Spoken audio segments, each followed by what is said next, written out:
The people of Israel prepare to enter the land of Canaan, as God gives instructions to drive out the inhabitants and destroy their false gods.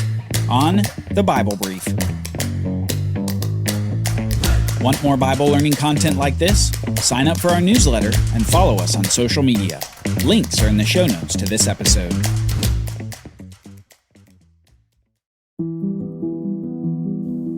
Moses may look old, but he doesn't feel old.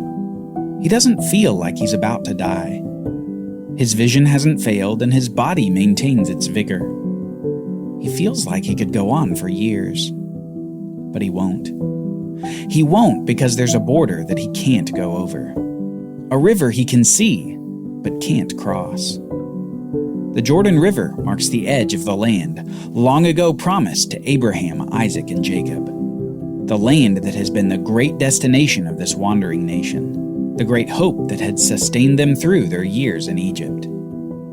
Their forefather Joseph had said this long ago to all his brothers sojourning in Egypt. Joseph said to his brothers, "I am about to die, but God will surely take care of you and bring you up from this land to the land which he promised on oath to Abraham, to Isaac, and to Jacob."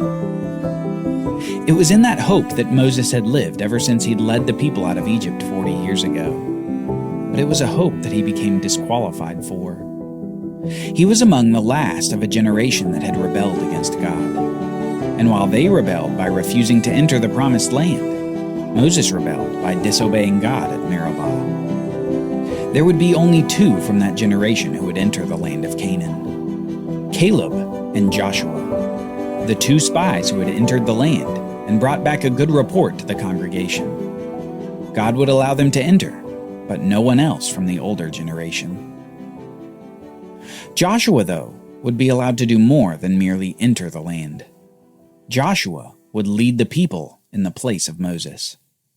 The Lord had told Moses that he would not be able to enter, and Moses prayed for the people, as was his practice. We read this in Numbers 27, starting in verse 15. Moses spoke to the Lord, saying, "Let the Lord, the God of the spirits of all flesh, appoint a man over the congregation, who shall go out before them and come in before them, who shall lead them out and bring them in, that the congregation of the Lord may not be as sheep that have no shepherd." So the Lord said to Moses, "Take Joshua, the son of Nun, a man in whom is the Spirit, and lay your hand on him. Make him stand before Eleazar the priest and all the congregation, and you shall commission him in their sight. And you shall invest him with some of your authority, that all the congregation of the people of Israel may obey." And Moses did as the Lord commanded him. He took Joshua and made him stand before Eleazar the priest and the whole congregation, and he laid his hands on him and commissioned him as the Lord directed through Moses. Despite Moses' physical state, with clear vision and able body, he was soon to die in the wilderness overlooking the land of Canaan. Joshua, his assistant, and the leader of many battles through their wanderings, would be the new leader of Israel. But before Moses dies, many groups of the people come to him for final requests and judgments. 3 of the many groups who come to him are people from 3 of the 12 tribes of Israel, the tribes Reuben, Gad, and Manasseh. And they come with a request that horrifies Moses. We read this in Numbers 32. Now the people of Reuben and the people of Gad had a very great number of livestock, and they saw the land of Jazer and the land of Gilead, and behold, the place was a place for livestock. So the people of Gad and the people of Reuben came and said to Moses and to Eleazar the priest and to the chiefs of the congregation, "If we have found favor in your sight, let this land be given to your servants for a possession. Do not take us across the Jordan River." The people of Reuben, Gad, and as we find out in a later passage, Manasseh, have decided that they like the areas around where they have been encamped. They see that it's good land for livestock, and they figure that since the people around here have been defeated, why not just settle down here? But Moses' mind can't help but immediately go back to the rebellion at Kadesh nearly 40 years prior. Moses said to the people of Gad and to the people of Reuben, "Shall your brothers go to war in the land while you sit here? Why will you discourage the heart of the people of Israel from going over into the land that the Lord has given them? Your fathers did this when I sent them from Kadesh to see the land.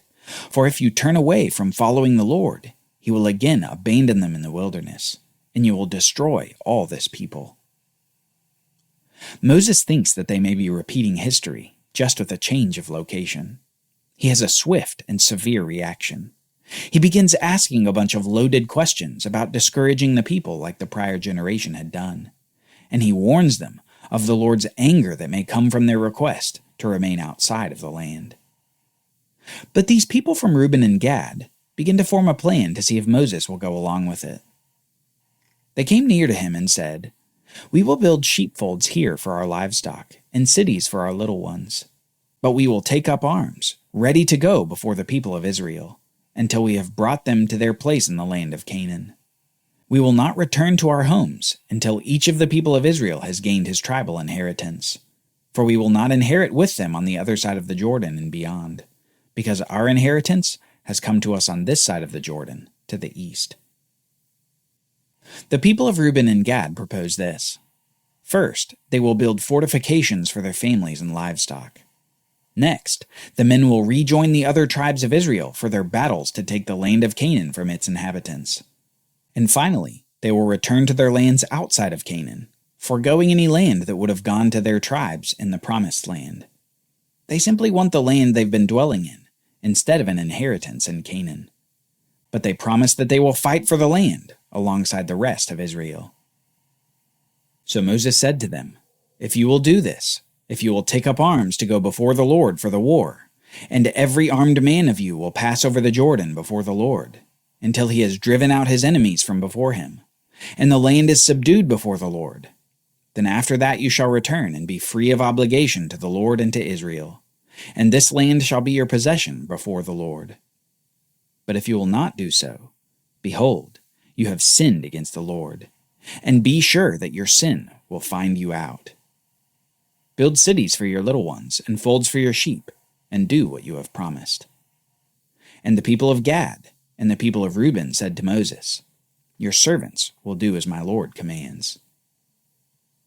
The deal has been struck. Reuben, Gad, and part of Manasseh will get property outside of Canaan, but they must fight alongside Israel until the land has been effectively conquered. Don't forget this deal. And don't forget that Israel's territory will be split by the Jordan River. This becomes especially important in a conflict to come. But not before conflict with the people dwelling in the land of Canaan. Soon, Yahweh speaks to Moses and tells him to give a command to the people of Israel concerning the land that they are about to enter. He says this in chapter 33, starting in verse 51. "Speak to the people of Israel and say to them, when you pass over the Jordan River into the land of Canaan, then you shall drive out all the inhabitants of the land from before you, and destroy all their figured stones, and destroy all their metal images, and demolish all their high places. And you shall take possession of the land and settle in it, for I have given you the land to possess it. You shall inherit the land by lot, according to your clans. To a large tribe you shall give a large inheritance, and to a small tribe you shall give a small inheritance. Wherever the lot falls for anyone, that shall be his. According to the tribes of your fathers you shall inherit. But if you do not drive out the inhabitants of the land from before you, then those of them whom you let remain shall be as barbs in your eyes and thorns in your sides, and they shall trouble you in the land where you dwell. And I will do to you as I thought to do to them." Note here the command and the warning. God says that the Israelites should drive out all the inhabitants of Canaan from before them, and that they should destroy all traces of the pagan worship of the people there. But he says to take care and drive out the people completely, because if any are allowed to stay, they will cause trouble for Israel, trouble that may result in God's judgment on Israel. Here God also gives instructions on how the land is to be divvied up. It's going to be by lot and by population. That is, the area given to each tribe will be decided by apparent chance, but the territory will match the size of the tribe, whether a small or large population. We find out later, however, that there will be 2 tribes with special territories. First is Manasseh. As they requested earlier, Manasseh was to have territory outside of Canaan alongside Reuben and Gad. Yet we come to find out that some of the tribe apparently wanted land inside of Canaan too. So Manasseh as a tribe is split from a land perspective. A half-tribe inherits property in the land of Canaan, and a half-tribe inherits land outside of Canaan. Often readers of the Bible are confused when they read about the half-tribe of Manasseh, and knowing how the land is split up here can help you read the Bible with more clarity.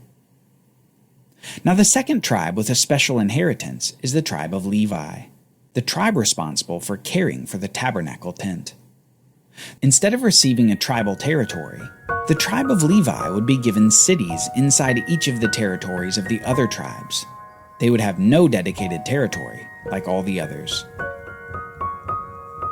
Land has been the hope of the nation ever since Abraham walked into Canaan from Ur of the Chaldeans.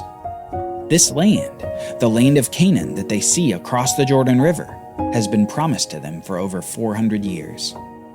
Israel had been a people without a land, and now they were so close to it that they could taste it. The plans have been made. The instructions for conquering have been given by God, and the people are preparing for the war of their lives. But before Moses dies here in the wilderness, he has one final speech to give to the people of Israel, a speech for the ages. Join us next time as Moses gives his farewell speech to the people of Israel. A long speech including a great promise, the promise of a prophet like Moses, a prophet with God's words in his mouth. The Bible Brief is brought to you by the Bible Literacy Foundation, dedicated to helping people like you learn the Bible. Copyright Bible Literacy Foundation 2023.